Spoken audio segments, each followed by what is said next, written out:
Uste dut konjuntibitiza dudala, zizakata zuen Juan Josenek.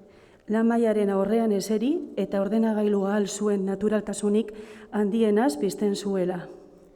Konjuntibitiza? Utzi didazu begiratzen, esan zuen Helenak, aurpegi hurbiltzen zioala. Ez, Juan Josez ezesko biribila bota zuen. Neska hurbiltzeari ezetz esan ezezik, halako nazka eta iguin aurpegia jarri zuen, non Helena une batez bere jarlekuan harri bihurtuta geratu baitzen.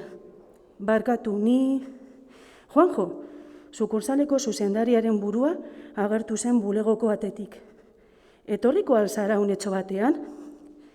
Krokodilitikoak hiltzera zioala sentitu zuen.